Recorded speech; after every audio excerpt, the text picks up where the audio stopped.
We just crashed into the water. We're Are on you on Holmes Boulevard and Deer Run? Yeah, there's water coming in the car. Please hurry up. There's water coming in the car. That's newly released audio from a 911 call placed early on November 30th, revealing the tense moments as two 18-year-old females trapped inside a sinking vehicle begged for help. The car had veered off Holmes Boulevard in St. Augustine and into a body of water around 5 a.m. Deputies arrived on the scene. Get off the car! Get off the car! All right, swim. Kick your feet. Is there anyone else out there? Good. Steve, you good? Yeah. The occupants were rescued moments before the vehicle sank to a depth of approximately 20 feet. The teens were transported to UF Health St. John's for precautionary evaluation. Investigators believe exhaustion may have contributed to the incident. This local news is a service of your hometown Toyota dealer, Beaver Toyota US 1 St. Augustine, here to wow you. I'm not retiring.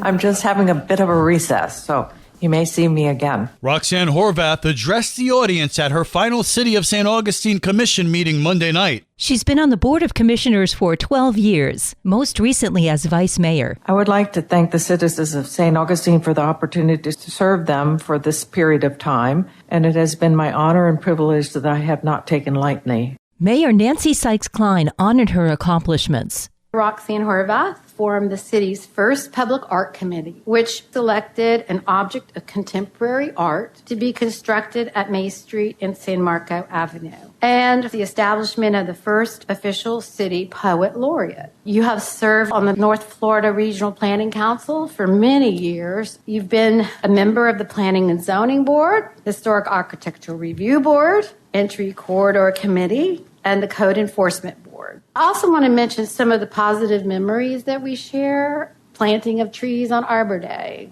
lighting up the town on Light Up Night, and the 450th celebrations, which was a 3-year venture with many ups and downs, many visits to and from our sister city, Avali, Spain, and, of course, elections. And the Honorable Alexander Christini swore in the newest member of the Board of Commissioners. I, Jonathan DePrater. I, Jonathan DePrater. Do solemnly swear. Do solemnly swear. That I will support, protect, and defend. That I will support, protect, and defend. The Constitution and government. The Constitution and government. Of the United States. The United States. And the state of Florida. And the state of Florida. For St. Augustine's Local Morning News, I'm Liz Ryan.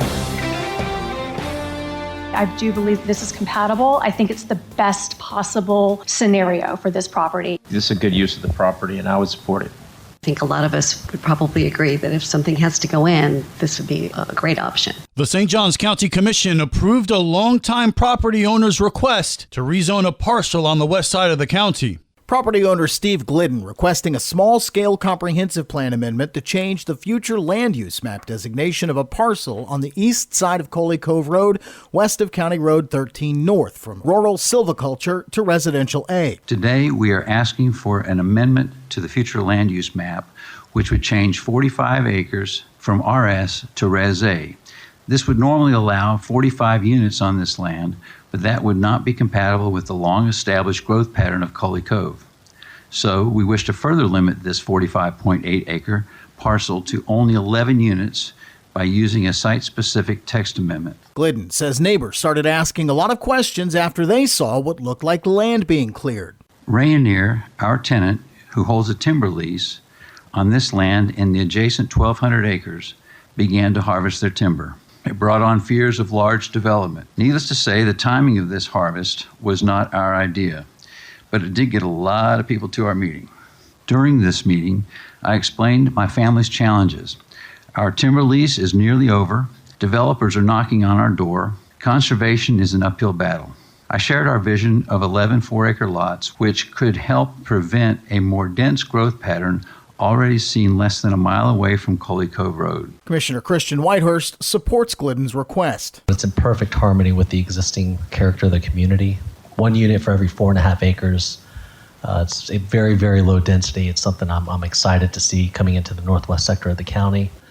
Just something to note for anybody wondering, you can go onto the zoning map countywide, and any time that you see rural silviculture, they can farm those trees, which means they can cut every tree that's on that property as a matter of a legal right. So just for anybody listening or watching, rural silviculture Sometimes we think of it as trees, but what it really can be most of the time is a tree farm. The request was unanimously approved. For St. Augustine's Local Morning News, I'm Daryl Moody. And now you're up to date with St. Augustine's Local Morning News. I'm Rich Carroll.